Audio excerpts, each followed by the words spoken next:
ఇక ధర్మస్థలిలో ఉద్రిక్త పరిస్థితి నెలకొంది. 9వ స్పాట్లో తవ్వకాల్లో కీలక ఆధారాలు లభ్యమయ్యాయి. ఫోరెన్సిక్ అధికారులు డీటెయిల్స్ సేకరిస్తున్నారు. తవ్వకాలు జరుగుతున్న ప్రాంతాల్లో ఎస్ఐటి బృందాలు పరదాలు కట్టింది. సెల్ ఫోన్లు స్వాధీనంతో పాటు అధికారులు వివరాలు గోప్యంగా ఉంచారు. కూలీలను ఎవరూ కలవకుండా పోలీసులు జాగ్రత్తలు తీసుకుంటారు. దీనిపై ఎక్స్క్లూజివ్ ఫీల్డ్ రిపోర్టు మా కరెస్పాండెంట్ రవివర్మ అందిస్తారు. రవివర్మ, ధర్మస్థల్లో జరిగినటువంటి ఘటన మీద అనేక రకమైన ఇష్యూలు రేకెత్తిస్తున్నాయి. ముఖ్యంగా అంటే కార్మికుడు ఇచ్చినటువంటి ఫిర్యాదు మేరకు అటు న్యాయస్థాన అధికారులు ఇటు పోలీసులు స్పందించి ఫోరెన్సిక్ నివేదిక ప్రకారం తవ్వకాలు అయితే చేపట్టారు. ఈ తవ్వకాల్లో భాగంగా గత 13 ప్లేసుల్లో సవాళ్ళను పూడ్చిపెట్టినట్టుగా పారిశుద్ధ్య కార్మికులు తెలిపాడు. దాని మేరకు ఇవాళ నిన్న ఈ రోజు గత 3 రోజులుగా తవ్వకాలు అయితే కొనసాగిస్తూ వస్తున్నారు. ఇప్పటి వరకు అందిన సమాచారం మేరకు ఈ తవ్వకాల్లో ఇప్పటి వరకు 25 మృతదేహాలకు సంబంధించినటువంటి పుర్రెలు ఎముకలను స్వాధీనం చేసుకుంటూ కూడా పోలీసు అధికారుల ద్వారా తెలిసింది. వాటిలో కొన్ని మహిళలువి, కొన్ని పురుషులు ఉన్నట్టుగా కూడా పోలీసులు అయితే అనుమానం వ్యక్తం చేస్తున్నారు.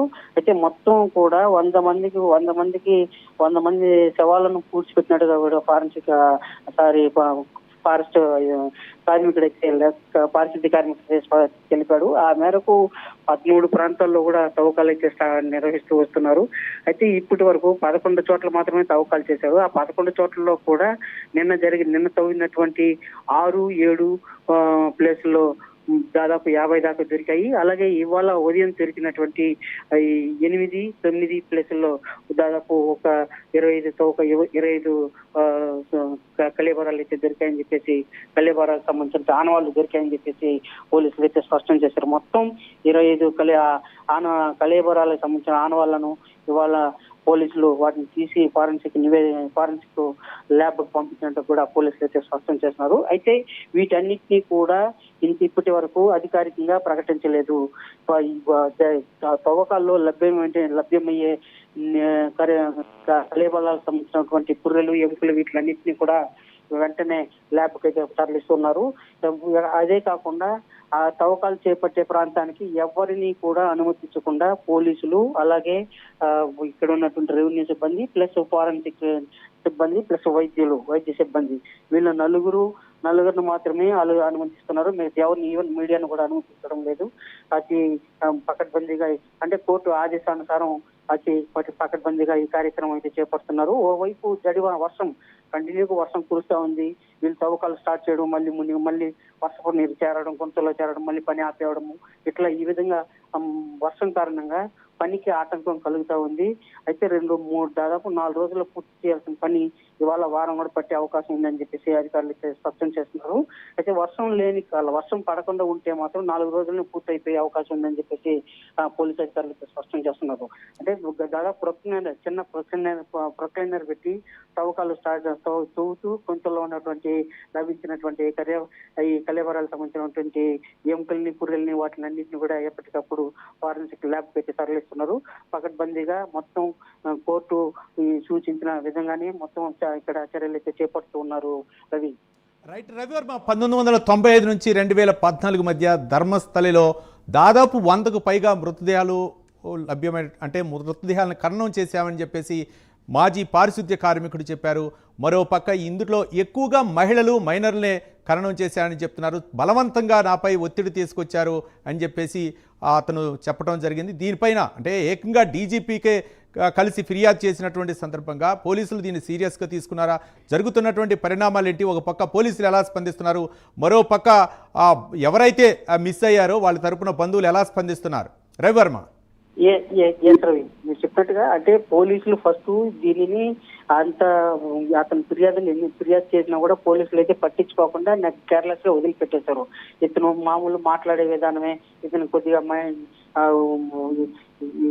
అంటే స్థానికంగా ఉన్న వ్యక్తి కాబట్టి ఇలాంటి మాటలు మాట్లాడకూడదు. దట్టు ధర్మస్థలి అనేది ఒక క్షేత్ర ఆలయము, ఈ ప్రాంతంలో ఇలాంటి మాటలు మాట్లాడకూడదు, అతను మధ్య భ్రమించి మాట్లాడుతున్న విధంగా పోలీసులు అయితే అతన్ని చులకనగా వదిలిపెట్టారు. అయితే అతని దగ్గర ఉన్నటువంటి కొన్ని కుర్రెలు, అలాగే ఎముకలు వీటిని అన్నింటినీ కూడా ఒక బ్యాగ్ లో వేసుకొని నేరుగా డీజీపీ దగ్గర ఆఫీస్కి వెళ్ళారు. డీజీపీ ఆఫీస్కి ఫిర్యాదు చేశారు. డీజీపీకి చూపించారు. డీజీపీ సైతం దీని మీద విచారణ చేయాలని చెప్పేసి ఆదేశాలు జారీ చేశారు.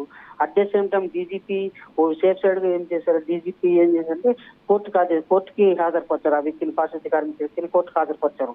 కోర్టుకు హాజరుపరచడంతోనే కోర్టు ఇన్వాల్వ్ అయ్యి దీని మీద చిట్టు వేసి దీన్ని నిగ్గు తేల్చాలని చెప్పి కోర్టు ఆదేశాలు జారీ చేయడంతోనే పోలీసు యంత్రాంగం మొత్తం కదిలింది. అంతవరకు కోర్టు ఆదేశాలు ఇచ్చేంత వరకు పోలీసు యంత్రాంగం తెలిసినా కూడా తెలిసి తెలియనట్టు వ్యవహరించారు. అసలు ఇతను ఫిర్యాదు చేసినా కూడా పట్టించుకునే పాపన పోలేదు. అలాంటి వాతావరణం అయితే నెలకొనింది. అదే కాకుండా గత 2003లో సౌజన్య అనే అమ్మాయి మెడికల్ స్టూడెంట్ మిస్ అయింది. అలాగే 2014లో అనన్య అనే మెడికల్ స్టూడెంట్ మిస్ అయింది. వాళ్ళ పేరెంట్స్ కూడా పదే పోలీస్ స్టేషన్కి వచ్చి తిరుగుతూ ఎన్నిసార్లు విజ్ఞప్తి చేసినా కూడా, వాళ్ళు ఎన్నిసార్లు మొరపెట్టుకున్నా కూడా వీళ్ళు వాళ్ళ అంటే పేరెంట్స్ యొక్క విజ్ఞప్తిని పోలీసులు పరిగణలోకి తీసుకోలేదు. అదే కాకుండా ఇవాళ కోర్టు ఆదేశాలు జారీ చేయడంతోనే ఒక్కసారిగా పోలీస్ యంత్రాంగం అంతా ఇన్వాల్వ్ కావడంతో ఇప్పుడు పేరెంట్స్ ఏముంటుందంటే, మిస్ అయిన పేరెంట్స్ వాళ్ళు వచ్చి మాకు న్యాయం చేయండి, మాకు కనీసం మా పిల్లల యొక్క హస్తి పంజరాలన్నా ఇవ్వండి, మేము ఖననం చేసుకుంటాము అనే విధంగా వాళ్ళు ఆవేదన వ్యక్తం చేస్తూ గత 2 రోజుల ముందు ఆవేదన వ్యక్తం చేశారు. ఆ మేరకు ఇప్పుడు పోలీసులు ఇన్వాల్వ్ అయ్యి, అంటే కోర్టు సూచనల మేరకు పోలీసులు ఇన్వాల్వ్ అయ్యి ఆ కలేవర పరిగా పూడ్చినటువంటి ఎముకల్ని వాటిని హస్తి పంజరాలను అన్నింటినీ కూడా వెలికి తీసి ఫారెన్సిక్ నివేదిక కోసం రిపోర్ట్ పంపించారు Ravi. Right, thank you Ravi Varma.